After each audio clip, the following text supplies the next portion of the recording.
নমস্কার, আমি সুপর্ণা। শনিবারের চিঠিতে আপনাদের স্বাগত জানাই। আজকের নিবেদন সম্রাট অশোকের চণ্ডাশোক থেকে ধর্মাশোকে রূপান্তর। আমরা আগের অধ্যায়ে জেনেছি কলিঙ্গ যুদ্ধের কথা। এখন আমরা পৌঁছে গেছি সম্রাট অশোকের জীবনের সবচেয়ে গুরুত্বপূর্ণ মোড়ে। এই অধ্যায়টি তাকে একজন সাধারণ বিজেতা থেকে ধর্মাশোকে পরিণত করে। চলুন জেনে নিই সম্রাট অশোক কিভাবে চণ্ডাশোক থেকে ধর্মাশোকে পরিণত হন এবং বৌদ্ধ ধর্ম গ্রহণ ও সম্রাটের আত্মিক জাগরণ হয়।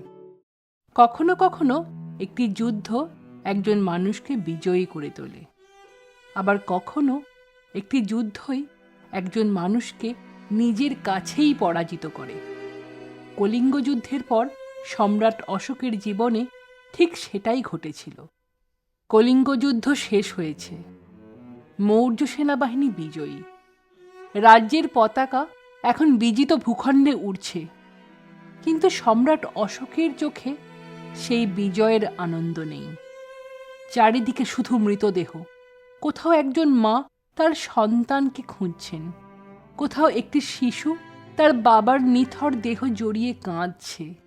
আহত সৈনিকদের আর্তনাদে ভারী হয়ে উঠেছে বাতাস। সম্রাটের সামনে দাঁড়িয়ে আছে এক ভয়াবহ প্রশ্ন, এই কি বিজয়? এই প্রশ্নের উত্তরই তার জীবনের পথ বদলে দেয়। ঐতিহাসিক সূত্র অনুযায়ী কলিঙ্গ যুদ্ধের পর অশোক ধীরে ধীরে বৌদ্ধ ধর্মের প্রতি আকৃষ্ট হন। বিভিন্ন বৌদ্ধ ঐতিহ্যে ভিক্ষু নিগ্রোধ এবং পরবর্তীতে উপগুপ্তর সঙ্গে তার সাক্ষাতের কথা উল্লেখ করা হয়েছে। তবে এই বিবরণগুলোর সবকটি সমসাময়িক শিলালিপি দ্বারা নিশ্চিত নয়। যা নিশ্চিতভাবে জানা যায় তা হল কলিঙ্গ যুদ্ধের পর অশোক নিজেকে উপাসক অর্থাৎ বুদ্ধের একজন অনুসারী হিসেবে উল্লেখ করতে শুরু করেন এবং পরবর্তী সময়ে বৌদ্ধকে গভীরভাবে সমর্থন করেন। গৌতম বুদ্ধের শিক্ষা ছিল অত্যন্ত সহজ। লোভ নয়, ঘৃণা নয়, প্রতিশোধ নয়, বরং করুণা, সত্য, সংযম এবং সকল জীবের প্রতি সহানুভূতি। অশোক উপলব্ধি করলেন তরবারি দিয়ে রাজ্য জয় করা যায়, কিন্তু মানুষের হৃদয় জয় করা যায় না। সরকারের বিজয় হল মানুষের বিশ্বাস, ভালোবাসা এবং শ্রদ্ধা অর্জন করা। বৌদ্ধ ধর্ম গ্রহণের পর অশোক একটি নতুন রাষ্ট্রনীতি প্রবর্তন করেন। তিনি বলতেন, ধর্ম বা ধম্ম। এটি কোনো নতুন ধর্ম ছিল না, কাউকে বৌদ্ধ ধর্ম গ্রহণ করতে বাধ্য করার নীতিও ছিল না, বরং এটি ছিল একটি নৈতিক জীবন দর্শন। এই জীবননীতির মূল উদ্দেশ্য ছিল মানুষ যেন সত্যবাদী হয়, বয়োজ্যেষ্ঠদের সম্মান করে, পিতামাতার সেবা করে, প্রতিবেশীর সঙ্গে সৌহার্দ্য বজায় রাখে, বিভিন্ন ধর্মের মানুষের প্রতি সহিষ্ণু থাকে এবং অকারণ হিংসা থেকে বিরত থাকে। অশোক তাঁর শিলালিপিতে বারবার লিখেছেন, একজন ভালো মানুষ হওয়াই প্রকৃত ধর্মের পথ। কলিঙ্গ যুদ্ধের পর অশোক ঘোষণা করেন, আর কোনো অকারণ যুদ্ধ নয়। তিনি এটিকে বলেছিলেন ধর্ম বিজয়, অর্থাৎ তরবারি দিয়ে নয়, নৈতিকতা, সদাচরণের মাধ্যমে মানুষের মন জয় করা। যদিও মৌর্য সেনাবাহিনী পুরোপুরি বিলুপ্ত হয়নি এবং সাম্রাজ্যের প্রতিরক্ষাও বজায় ছিল, তবু তার শাসনামলে আর কলিঙ্গের মতো বৃহৎ সম্প্রসারণমূলক যুদ্ধের প্রমাণ পাওয়া যায় না। এটি প্রাচীন বিশ্বের ইতিহাসে এক অসাধারণ পরিবর্তন। অশোক বিশ্বাস করতেন, একজন রাজার সবচেয়ে বড় দায়িত্ব যুদ্ধ জেতা নয়, নিজের প্রজাদের সুখী রাখা। তাই তিনি রাজ্য জুড়ে শুরু করেন একাধিক জনকল্যাণমূলক উদ্যোগ।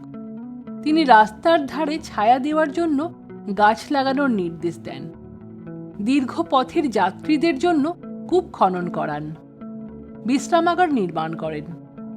মানুষের পাশাপাশি পশুদের চিকিৎসার ব্যবস্থাও করার কথা শিলালিপিতে উল্লেখ আছে।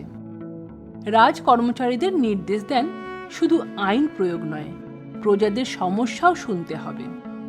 তিনি ধর্ম মহামাত্র নামে একটি বিশেষ কর্মকর্তাদের নিয়োগ করেন, যাদের কাজ ছিল মানুষের নৈতিক ও সামাজিক কল্যাণের বিষয়গুলো দেখভাল করা। অশোকের শিলালিপিতে দেখা যায় তিনি অকারণ পশু হত্যা কমানোর পক্ষে ছিলেন। রাজকীয় রান্নাঘরে প্রতিদিন বিপুল সংখ্যক পশু হত্যা প্রথার তিনি উল্লেখযোগ্যভাবে সীমিত করেন। কিছু উৎসব ও শিকারের উপরও নিয়ন্ত্রণ আরোপ করেন। তবে তিনি সম্পূর্ণভাবে সমগ্র সাম্রাজ্যের পশু হত্যা নিষেধ করেছিলেন এমন দাবি শিলালিপি সমর্থন করে না, বরং তার লক্ষ্য ছিল অপ্রয়োজনীয় হিংসা কমানো এবং জীবের প্রতি দয়া ও সংযমের চর্চা বাড়ানো। ইতিহাস তাঁকে একসময় চিনত চণ্ডাশোক নামে, এমন একজন কঠোর ও ভয়ঙ্কর বিজেতা। কিন্তু কলিঙ্গ যুদ্ধের পর একই মানুষকে ইতিহাস নতুন নামে মনে রাখল, ধর্মাশোক। এটি শুধু নামের পরিবর্তন ছিল না, এটি ছিল এক সম্রাটের আত্মিক পুনর্জন্ম। যে মানুষ একদিন তরবারির শক্তিতে পৃথিবীকে জয় করতে চেয়েছিলেন, তিনি শেষ পর্যন্ত ভালোবাসা, নৈতিকতা এবং মানবতার মাধ্যমে নিজের অমরত্ব অর্জন করলেন। অশোক শুধু নিজের জীবনই বদলাননি, তিনি বদলে দিয়েছিলেন একটি সাম্রাজ্যের চরিত্র। কিন্তু তার কাজ এখানেই শেষ হয়নি। এবার শুরু হলো এক নতুন অধ্যায়, যেখানে যুদ্ধের পরিবর্তে তিনি গড়ে তুললেন হাসপাতাল, শিলালিপি, স্তম্ভ, স্তূপ এবং এমন এক শাসন ব্যবস্থা যার প্রভাব আজও ভারতের জাতীয় প্রতীক অশোক চক্র এবং ইতিহাসের পাতায় অমলিন হয়ে আছে। পরবর্তী অধ্যায়ে আমরা জানব কিভাবে সম্রাট অশোক তার সাম্রাজ্যকে শুধু শক্তিশালী নয়, মানবিক ও নৈতিক রাষ্ট্রে পরিণত করেছিলেন। আজকের পর্ব এখানেই শেষ হলো। আশা করি আপনাদের সকলের ভালো লেগেছে। আমাদের এই প্রচেষ্টা আপনাদের যদি ভালো লেগে থাকে, আমাদের এই ছোট্ট ইউটিউব চ্যানেলটিকে সাবস্ক্রাইব করুন ও সকলের সাথে শেয়ার করুন। আপনাদের সহযোগিতা ও আশীর্বাদ একান্ত কাম্য। আপনাদের সকলের সুস্বাস্থ্য কামনা করি। আবার দেখা হবে পরবর্তী অধ্যায়ে। ধন্যবাদ।